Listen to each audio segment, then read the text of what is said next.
നാളെ civil defence mock drill. അറിയേണ്ടത് എന്തെല്ലാം? രാജ്യം ഒരു അടിയന്തര സാഹചര്യം നേരിടാൻ തയ്യാറെടുപ്പുകൾ നടത്തുകയാണ്. തുടർച്ചയായാണ് പാകിസ്ഥാന്റെ ഭാഗത്തുനിന്ന് ഇന്ത്യക്ക് നേരെ ഉണ്ടാക്കുന്ന തീവ്രവാദ പ്രവർത്തനങ്ങൾക്കെതിരെ രാജ്യം ശക്തമായി പ്രതികരിക്കുന്ന ഈ സാഹചര്യത്തിൽ കേന്ദ്ര ആഭ്യന്തര മന്ത്രാലയത്തിന്റെ നിർദ്ദേശപ്രകാരം നാളെ മെയ് 7-ന് 14 ജില്ലകളിലും സിവിൽ ഡിഫൻസ് മോക്ക് ഡ്രിൽ നടത്താൻ കേന്ദ്ര സർക്കാർ നിർദ്ദേശം നൽകിയിരിക്കുകയാണ്. വൈകുന്നേരം 4 മണിക്കാണ് മോക്ക് ഡ്രിൽ ആരംഭിക്കുന്നത്. സിവിൽ ഡിഫൻസ് മോക്ക് ഡ്രില്ലുമായി ബന്ധപ്പെട്ട് താഴെ പറയുന്ന നിർദ്ദേശങ്ങൾ പാലിക്കണം.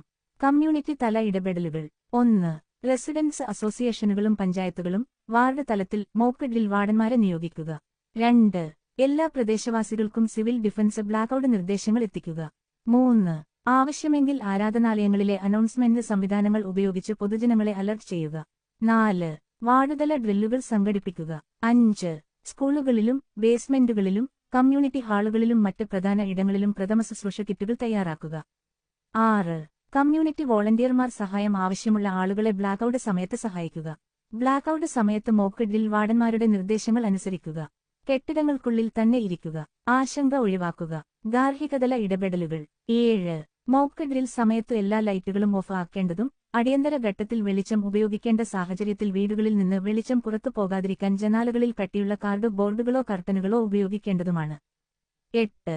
ജനാലകളുടെ സമീപം മൊബൈൽ ഫോണുകളോ പ്രകാശം പുറപ്പെടുവിക്കുന്ന ഉപകരണങ്ങളോ ഉപയോഗിക്കുന്നത് ഒഴിവാക്കുക. 9. ബാറ്ററി, സോളാർ ടോർച്ചുകൾ, ഗ്ലോ സ്റ്റിക്കുകൾ, റേഡിയോ എന്നിവ കരുതുക. 10.